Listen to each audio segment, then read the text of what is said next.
Purpose Rwanda as an idea is rooted in the belief and commitment of saving and transforming lives that leads to positive, purposeful, and addiction-free generation.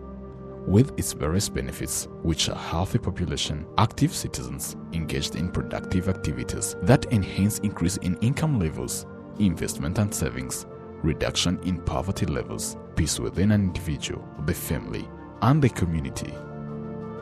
Drugs, alcohol, and sex addictions undermine human values and aspirations, resulting into undesirable consequences including mental health crisis, school dropouts, early and unwanted pregnancies, rising crime rates, increasing number of delinquents, poverty, and avoidable death, as this should be prevented from causing all this harm. Purpose Rwanda Show at KC2 aims at fighting addictions, supporting discovery and growth of life purposes towards the realization of self-sufficiency. Follow this show on KC2 every Saturday at 7 p.m.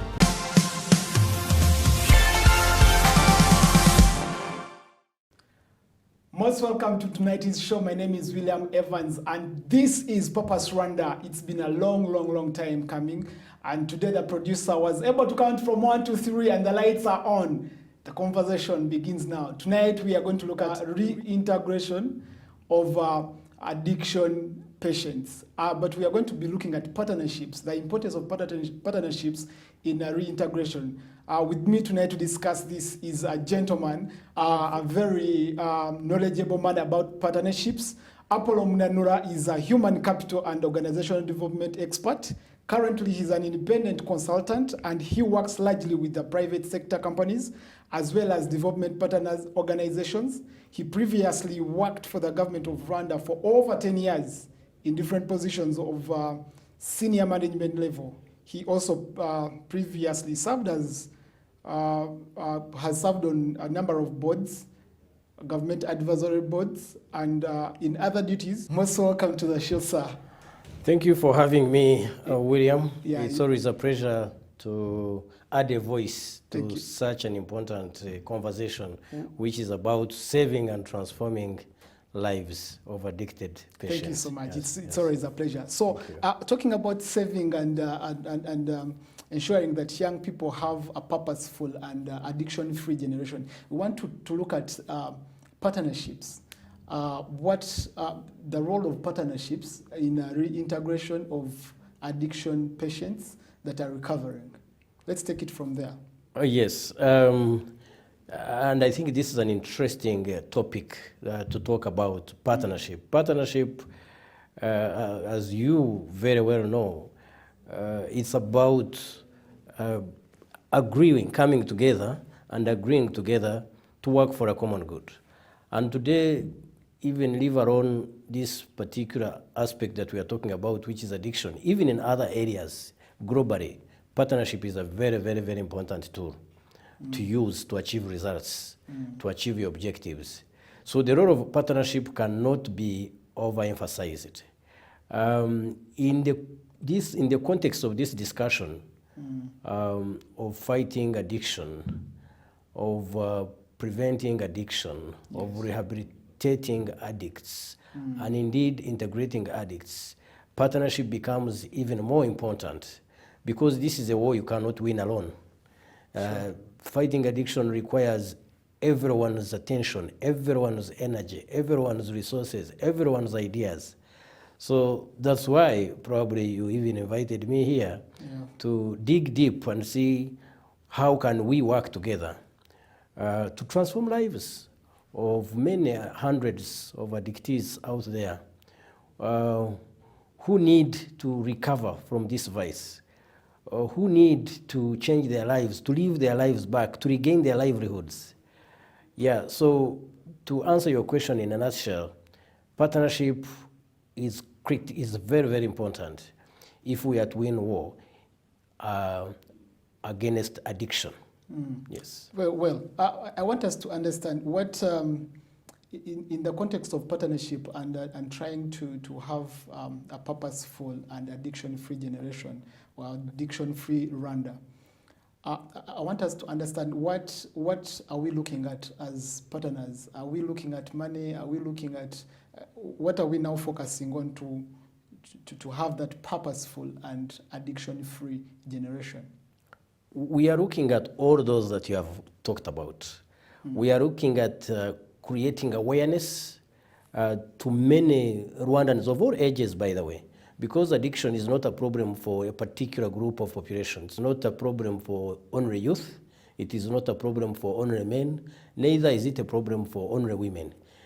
We have seen through the studies that we have done, and they have been done elsewhere, and even what our eyes see every day, addiction affects all ages. So we need first to create awareness that that addiction is actually a sickness, that it's a sickness that affects many, many people. We need to create awareness that addiction disintegrates families, destroys communities, destroys a society, and destroys individuals. We need to create that awareness that if we sit behind and keep quiet or just ignore to create this awareness, we shall lose this war. Addiction affects social transformation of the society, which is what we are called upon as Rwandans to do. We cannot be busy in development activities and we forgot that addiction leads to mental illness. Right. And you cannot do much if you have mental problems. So first of all, create awareness, but also create an understanding of individuals, of capable and willing people and willing organizations to come and join this war of partnerships. You see, fighting addiction or promoting reintegration or even rehabilitation, it doesn't require so and so only. It requires ABC organizations out there. We need to mobilize private sector, we need to mobilize government, we need to mobilize the civil society, we need even to mobilize individuals, as I have said, those who are capable and willing to support this initiative of trying to create awareness. And specifically, as you say, what do we need? We need resources. Yes, because addiction, we need to move around. We need to conduct this kind of interviews. We need people who can move out, who can go out and create this awareness. Yes. So any kind of support for these organizations that are out there, like Purposeful Rwanda, for example, and other organizations that are involved in addiction fighting, why don't support them? We can support them in any way.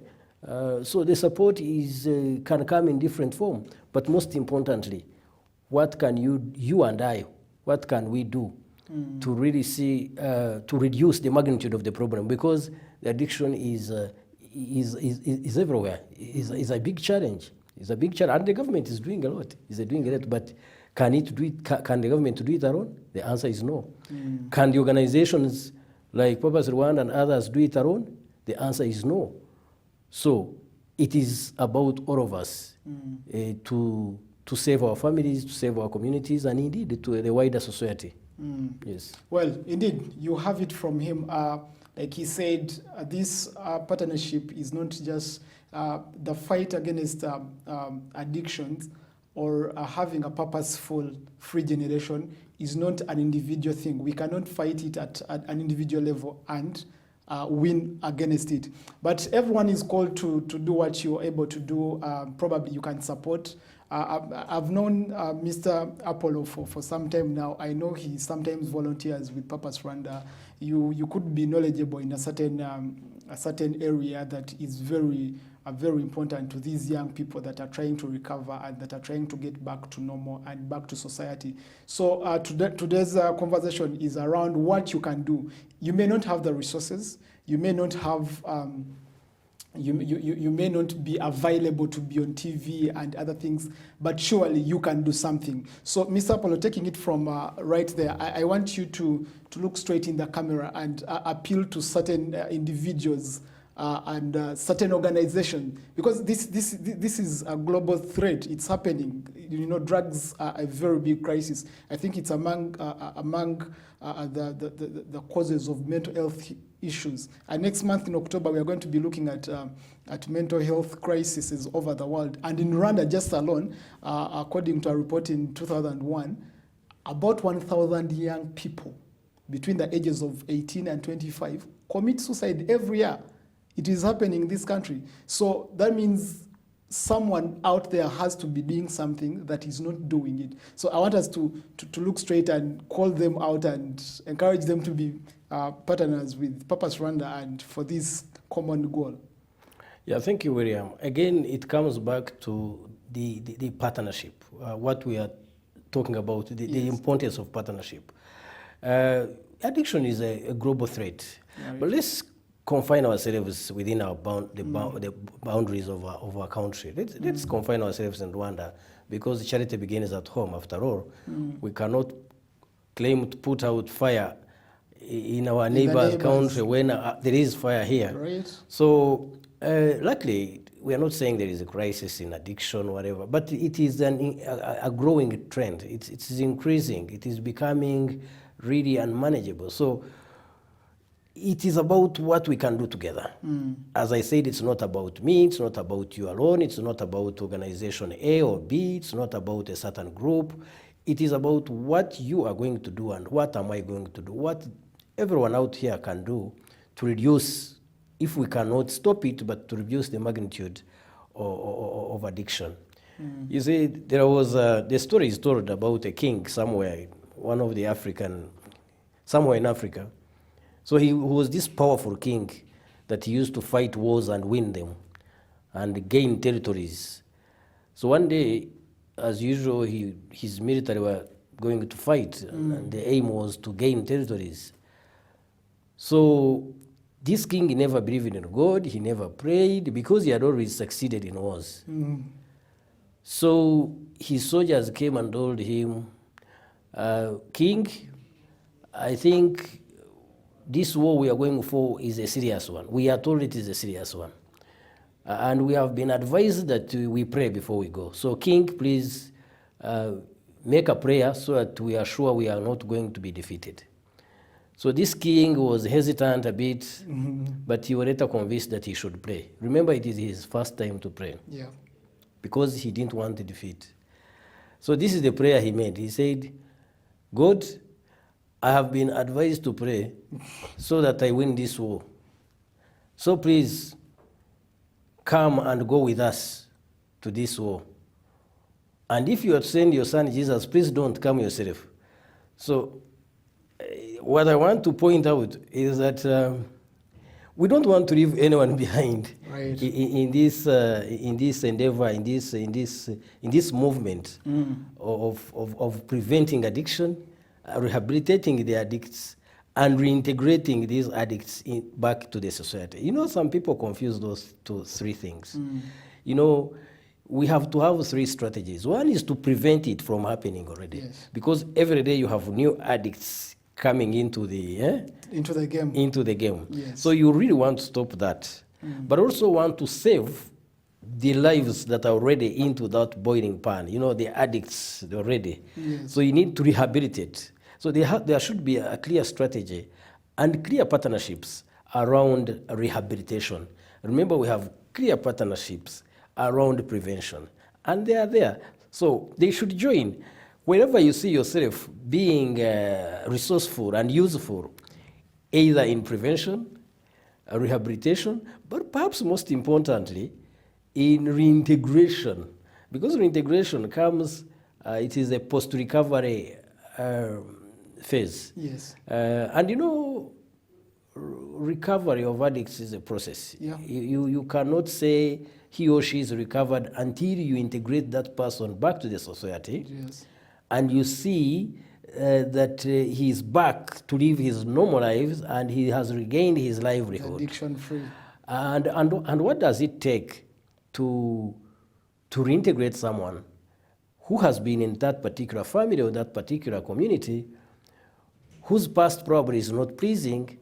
So there is a lot of work around reintegration, because you have to prepare the ground, and the ground is family, the ground is the community, the ground is the wider society. Yes, because probably actually these are our children. These are our sisters. these are our children our that we brothers, live with. These are our mothers and we fathers. live with them in the society. These are our friends. These are our leaders. So which perception do they hold about the recovered addicts who have been reintegrated? Is it the same perception? Is there a stigma around that? And the answer is yes, probably. So reintegration is equally important, because when you don't do it very well, you'll have the recovered addicts slide back, because they have not received the social support back home. Some would have been addicts because they dropped out of school. Yeah. Probably they have been in school. The school will not receive that person. They will have stigma around him. Maybe they will still see the person in the old mirror. Yes. They will not see that person who has changed, who has transformed. Yes. And this recovered addict really, I would say, is still in the healing probation. So you really have to prepare the ground and to have a post-recovery management that is really, really proper. Yeah, and that's why I'm saying we need support, social cycle support. We need resources. We cannot shy away from saying that, because you have change agents and champions who wants to travel those communities to see how they are doing. Most of these people are volunteers. Yes. But volunteering also has a limit. Yes. You need to make sure these volunteers are at the ground to make follow-up, to report, to do counseling, to fish other addictees. Yeah. So to answer your question, all these stages of prevention, rehabilitation, and reintegration, I call upon the organizations, I call upon the private sector to really make this their problem, to make this their challenge. Yes. And together we can make a difference. Oh yeah, that takes me back to an individual called Scam that once says that he said that when I is replaced with we, even illness becomes wellness. So this is a fight for everyone, everyone from family, because we, like the gentleman said, these are our children, these are our sisters, these are our brothers, these are our mothers, these are our fathers. So we cannot just look on as the world is getting messed, as our country is getting messed, as the society is getting messed, as schools and other institutions, because addiction is going on.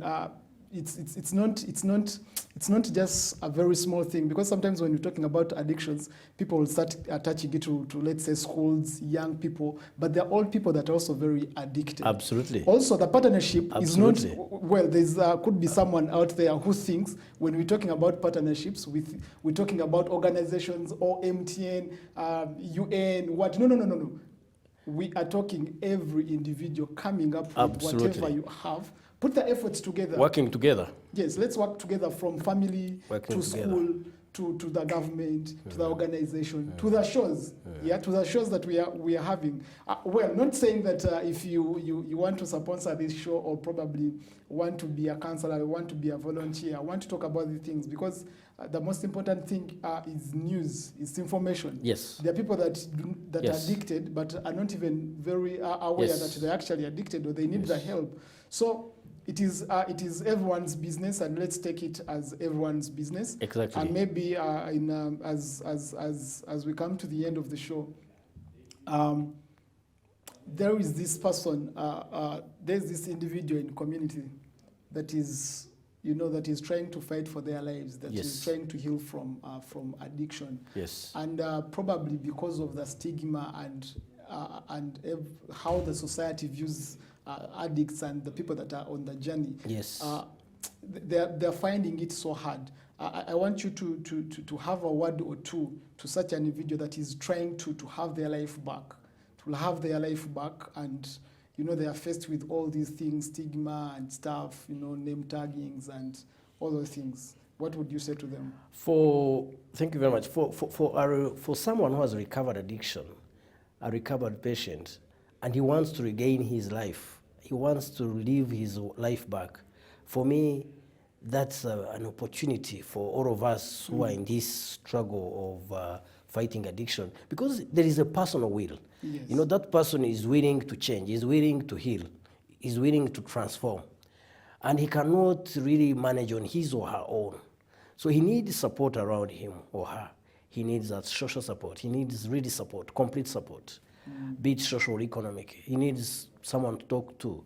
He needs a welcoming family. He needs a welcoming community. He needs an understanding society. So that comes back to what we were saying, how prepared are our families, our communities ready to receive that person. Because if there is still that stigma, if there is still that the same mirror that you used to see that person, and you are still using it to see him now, then it is going to be hard for total recovery. Yes. So my appeal and my message to whoever is listening, because again, there is no family in Rwanda that can claim That they have no addicts. that they have no addicts in Yeah, the house. Sure. No community that can claim that they don't have maybe hundreds of addictees. Because addictees, we know, let's maybe be specific. We are talking about drugs, we are talking alcohol, and sex. Yes. These are major addictions that are affecting our communities today. Of course, there are many, many, many addictions. Addiction takes different forms. But I think most of the studies and the government of Rwanda and all of us, I think we see these three addictions as more frequent. And these are, you put your energy where there is work to be done. Yes. And this is where work has to be done. Yes. So there is no family that can claim you don't have addiction, whether it is drugs or alcohol. Or alcohol, even sex. Yes. So what should we do is, much as we are pushing the addictees to understand, to transform, to change, we, the families, we, the members of the community, and the society, we should also commit to support the addictees, to really welcome them with two hands, to forgive them where they could have gone wrong, to pardon them, and to believe that someone can change. And we have very many examples and testimony of people who have changed completely, who are now the fishers of addictees. Fishers of other addictees. Yes. I think that is very, very, very interesting. You know, it's a very common misunderstanding and a very big mistake for most of us. Usually, we are wired in a very funny way, that people at times will judge a matter before it's time. Absolutely. But today, I want to tell you, like, we all can agree that there is no home that has not suffered addictions, that has not had an individual or a father, a sister, a brother go through this change. So change is possible, transformation is possible, healing is very possible. Healing is very, very possible. Absolutely. So we are very much encouraged not to judge matters before they are hand. Don't write people off probably because they messed up here. All of us are just in work in progress. God is transforming people and we slowly all have by our past. slowly. Yeah. And we have very nasty Yes. pasts. Yes. Just that, of course, the difference is in the degrees. And what is important is the future. It's about the future of these addictees. Yeah? And we believe that the future is bright for the recovered patients that we are dealing with, that we are preaching. We are giving them hope. We are giving them hope that things will be better, that life will change, and they will get back to where they were, because they were somewhere before they became addictees. So addictees is one of those challenges on your way, on your journey, that you deal with and put away, and you decide to move and march ahead. And so I believe that this is the attitude we should have as the promoters of addiction-free generation. We should also preach the same attitude to our communities and our families, and indeed the addictees, that things will be better. Things will be better. Oh yes, the things of course can't fail to be better. I've had a very personal friend of mine who always tells me, this too shall end. And it is very possible to have a purposeful and addiction-free Rwanda. So it is a call to everyone, to families, to organizations, to the government, but also people that are being approached. So when we come to you with a message, I pray that you receive it with obedience and love and kindness. We have very many campaigns. I think you've seen the Tunyweles campaign. Yes. This is for our good. This is for our good. But you find people over Twitter and they are making noise. Oh, it's our right. We need to drink. No. These are things that everyone is trying to get their effort into. The government is doing its best to prevent these things. Yes. Families are doing their best. Purpose Rwanda is here to welcome you and to help you heal. We have very many volunteers at Purpose Rwanda. We have counselors. We have a Wednesday fellowship, religious. It's a fellowship where we pray about things. So we have that communion. So if you're out there and you have a child, you have a sister, you have a sibling that is struggling with any of those addictions, probably alcohol abuse, substance abuse, sex, and these other addictions, feel free to reach out to our offices for help. But also if you can come through to support these individuals that are already there, to help them heal, and then we can take them back to society as agents of transformation. Yes. So we are calling upon you. If you're there and you have these people, reach out to us. And in any way, if you want to support, if you want to partner with Purpose Rwanda for the shows, is it finances? Can you be around and give this information? These young people need information. Young people. Information is power. Information is power. Yes. Thank you so very much. Yes, information is power, and we need you. We need everyone to be on board. We need everyone to be on board. Do not, you see, in times of war, when let's say we have a crisis in the country, you can't just keep there and be like, the government will fight. No. You get whatever you have. Get that stick, get that spear. You fight with everything you have. Yes, you fight with everything you have in all your might. Let's save the lives of Rwandans. Let's save our sisters. Let's save our brothers. Let's save this nation by doing our modest contribution individually, organizationally. Let's do something to reduce. Let's do something to fight addiction, to prevent addiction, to rehabilitate the sicknesses, the mental illness. Because you cannot talk of socio-economic transformation of this country if you are going to leave some people behind. Yeah. And who knows whom those people are leaving behind? You never know what they could be the tomorrow. Game changer of this country. So let's hold each other's hand. Let's move together, and let's solve each other's challenges, of which addiction is one, and let's believe that healing is possible. Healing is hard because it is dependent of many factors, of which there is personal will, but also external support.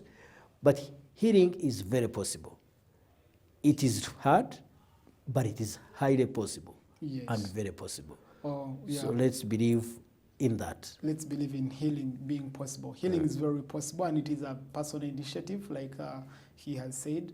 So if you've made the decision to heal, Purpose Rwanda is here to welcome you into a very friendly, warm family where you can actually be now the agent of transformation. You go back and transform others. So maybe in your parting shots, what do you have to say in closing? William, I believe that with such conversations and discussion that are constant and consistent, I believe more Rwandans and more capable and willing individuals and organizations will come to realize and to appreciate the power of partnership. They will come to realize that the message or the discussion we are carrying, we are having now, is really timely and urgent. And I hope that sooner or rather later, the organizations such as Purpose Rwanda will have more willing people to partner. As you said, when we use the word partnership, let people not see it as a big thing. Partnership between a lot of money. It's not us Visit Rwanda. It's not us and the government of Rwanda. It doesn't require contract signing or monetary. It's just willingness to being available to find something within you what you can do. We earlier said, what can you do? What can we do? It is what you can do. How many lives are you going to save, for example? It is a personal commitment that you can say, I want to commit to save 20 lives this year or 10 lives this year. I want to commit in my community to prevent any further addiction. I want to commit to support reintegration, because reintegration involves training, involves community training, family training, because you identify which families have the recovered patients And which ones are struggling. and which ones are struggling Yes. to accommodate the recovery. So what can you do? What can you contribute? When we talk of contribution, people run finances. Contribution is your time. Contribution is your energy. Contribution is your idea. Your knowledge. Like you said, any organization that is involved in addiction fighting, they will need counselors. They will need people, free-hearted, good-hearted, people who want to really have a personal conversation with the recovering patients, to give them hope, to make them feel comfortable, to share their experiences. So partnership, don't really look at it and you think it is such a complicated, no. It is easy. It's just you to agree, come and present. agree, and be part of history making. It's at one time I was involved. We won this war and I was part of it. I was part of it, not as a spectator. No. But you This participated. was an issue. It's for everybody. It is not for the others. It's about us. And until we are together to fight it, Yes. it may be a challenge to certain people to finish it off. Well, thank you so much. I want to thank you, Mr. Apollo. Thank you. Thank you for making history and being part of the history makers. This is very important. As we end our show, the question still goes back to us. How many people are you saving? What are you doing to save this generation? What are you doing to ensure that we have a purposeful and addiction-free Rwanda? From me to you, grace, peace, and love. William Evans. This is the Purpose Rwanda Show. See you next Saturday. Goodbye.